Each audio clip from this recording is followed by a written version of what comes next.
Les titres principaux. L'Éthiopie a commémoré le 80e anniversaire de la Fondation des Nations Unies lors des soirées culturelles de haute en couleur organisées à Kuriftu Africa Village.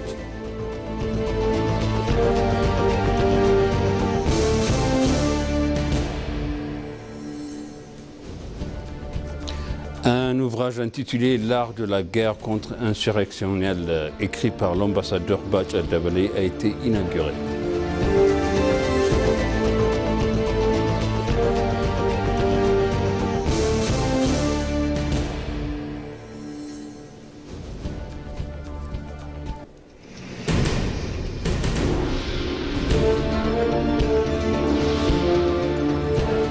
Bienvenue chers téléspectateurs sur EBCC, moi Zalal Mourkana avec le journal. Une délégation conduite par le président de la Chambre de la Fédération Agagneho Tachagar est arrivée à Osana pour participer à la cérémonie de clôture de la 21e journée des nations, nationalités et peuples de l'Éthiopie. À leur arrivée, le président et sa délégation ont été chaleureusement accueillis par le chef de l'État de l'Éthiopie centrale, Ndashaut Asso, et d'autres hauts responsables régionaux et notables, des chefs religieux et des habitants. Agagneho a souligné que la célébration de ces journées contribue de manière significative à promouvoir la diversité de l'Éthiopie à l'international. Il a ajouté que, outre ces avantages en matière d'échange de valeurs culturelles, de bonnes pratiques et des expériences et de renforcement de l'unité nationale et démocratique, cette célébration contribue également de façon importante à la revitalisation et au développement des villes et des sites touristiques. Il est connu que la 20e journée des nations, nationalités et peuples éthiopiens sera célébrée sous le thème Consensus démocratique pour l'unité nationale, sous la coordination de la Chambre de la Fédération et organisée par l'Éthiopie centrale.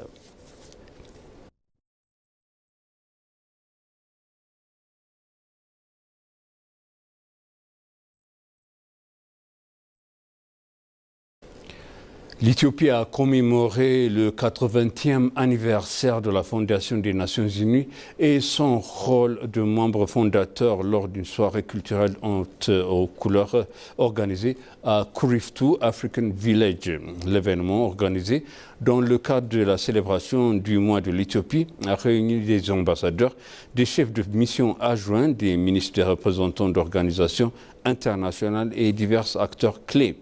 La soirée a mis en lumière la richesse culturelle de l'Éthiopie tout en célébrant 8 décennies de partenariat diplomatique, de coopération multilatérale et d'engagement mondiaux communs.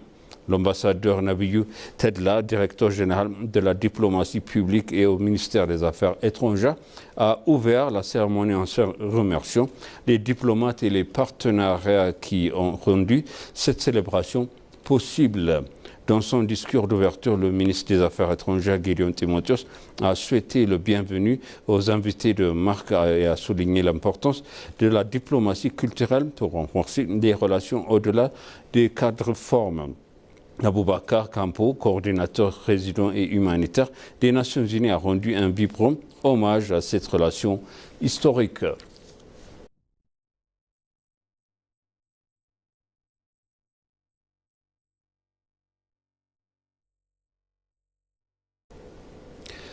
Un ouvrage intitulé de l'art de guerre contre-insurrectionnelle, écrit par l'ambassadeur général Bacha Dabale, est passé dans une étude approfondie à l'expérience militaire, a été inauguré. La cérémonie de lancement s'est déroulée en présence des chefs d'état-major des forces armées, le maréchal Branou Djoula, du chef d'état-major adjoint des forces armées, le général Ababa Tadesse, au directeur du service national et en renseignement de sécurité du général ambassadeur Redouane Hussein, ainsi que d'autres responsables de la sécurité fédéraux et régionaux.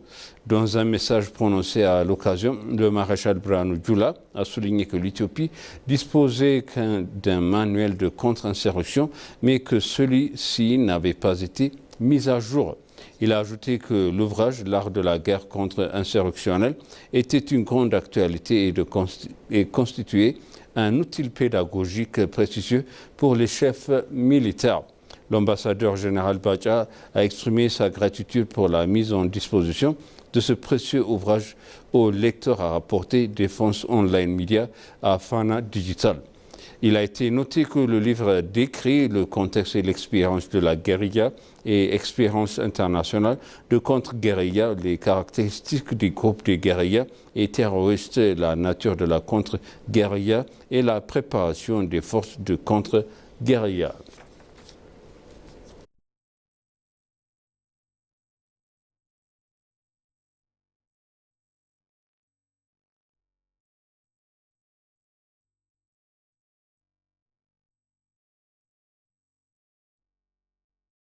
Les enfants et petits-enfants des grandes figures du panafricanisme et des artisans de création de l'Union africaine ont effectué une visite du grand barrage de la Renaissance hydroélectrique éthiopien.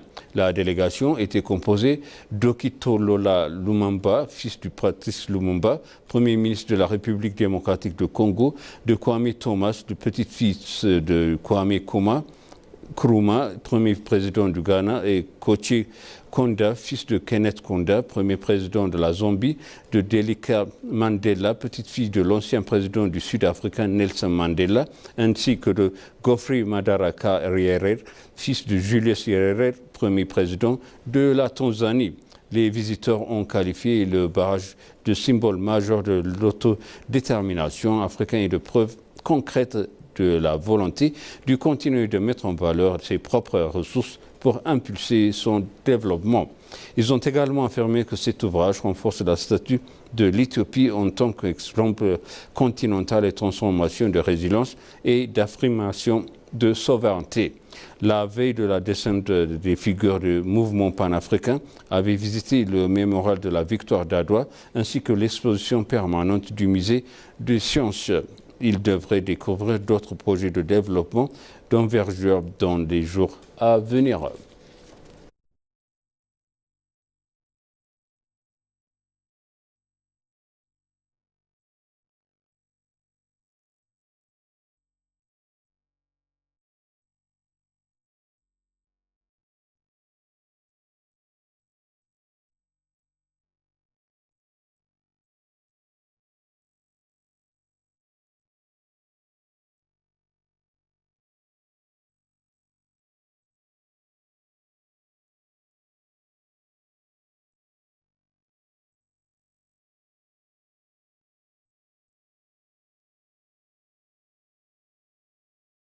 Les descendants de grandes figures du panafricanisme ont salué l'avancée remarquable de l'Éthiopie dans les domaines technologiques et numériques, estimant qu'elle constitue désormais une référence pour l'ensemble du continent. Lors de leur visite à l'exposition permanente au musée de sciences d'Addis Abeba, les enfants et petits-enfants de leaders historiques tels que Patrice Lumumba, Kwame Nkrumah, Julius Nyerere, Kenneth Kaunda, Nelson Mandela, Oliver Tambo, Walter Sisulu et Steve Biko ont exprimé leur profonde admiration pour les initiatives éthiopiennes et intelligence artificielle en innovation agricole et dans les énergies renouvelables. Kwame Thomas, petit-fils du premier président de Ghana, Kwame Nkrumah a rappelé que les gouvernements africains doivent considérer leur technologie comme un impératif stratégique plutôt qu'un simple confort. La délégation a également reçu et apprécié détailler les efforts de transformation numérique en cours en Éthiopie, tels que le présenté au musée des sciences.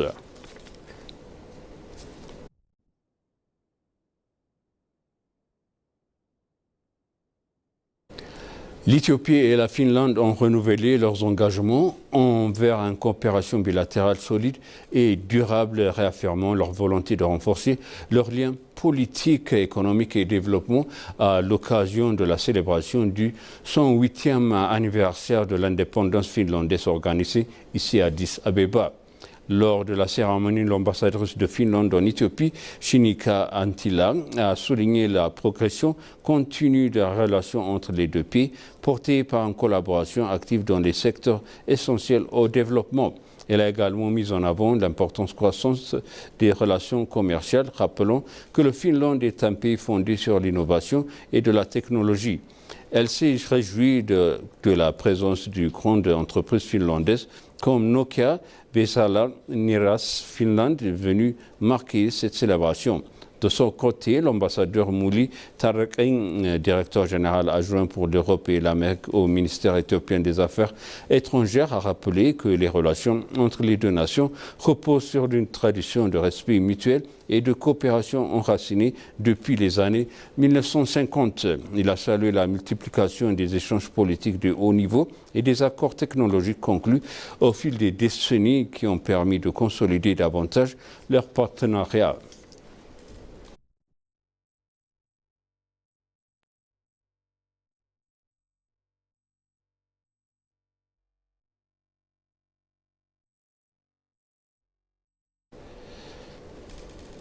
Le Premier ministre camerounais Joseph Dione Ngouté s'est félicité à l'accord de partenariat stratégique conclu entre Ethio Telecom et Camtel. Le PDG Ethio Telecom, Fréoët Tamrou, s'est entretenu avec le Premier ministre camerounais et la PDG de Camtel, Judith Yar. Lors de cette entreprise, Joseph Dione Ngouté a souligné que la numérisation est essentielle à une croissance économique durable. Il a affirmé que les opérateurs de télécommunications africains doivent collaborer pour atteindre l'objectif de la numérisation. Il est félicité que l'accord de partenariat entre Ethio Telecom et Camtel, qui vise à accélérer la transformation numérique au Cameroun, est assuré que son gouvernement soutiendrait l'Éthiopie et le Cameroun afin de renforcer leur partenariat de ce domaine. Le PDG d'Ethio Telecom, Fréoët Tamrou, a quant à lui présenté au Premier ministre le parcours numérique de l'Éthiopie. Ethio Telecom et Cameroun Telecommunication Camtel ont signé hier un accord de partenariat pour accélérer la transformation numérique au Cameroun.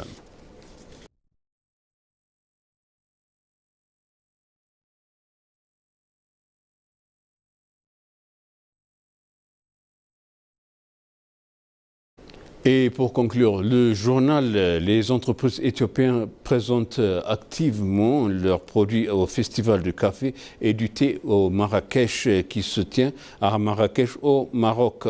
Le festival, les plus importants événements consacrés au café et au thé en Afrique s'inspirent des grands salons internationaux organisés dans les villes comme Londres, Amsterdam, Berlin et New York. Plus de 400 entreprises du monde entier participent à cette édition. 3 entreprises éthiopiennes, Ethio Agri Investment Group, CEFT PLC et Kefaleo Derasa Toulou exposent leurs produits et participent à des activités de réseautage avec diverses entreprises internationales. Le ministre marocain de l'Industrie et de l'eau, M. Nizar Baraka, a visité le pavillon éthiopien en tant qu'invité de marque. Cette plateforme offre une opportunité importante de promouvoir les produits du café et du thé éthiopien auprès d'un public international plus large.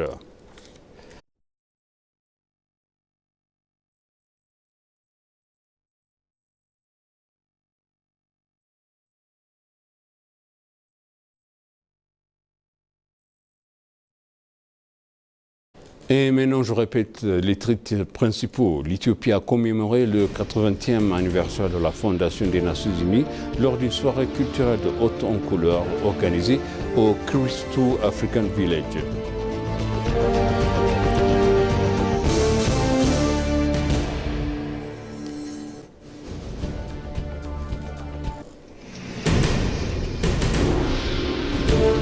Un ouvrage intitulé « L'art de la guerre contre-insurrectionnelle » écrit par l'ambassadeur Bacha Debele a été inauguré.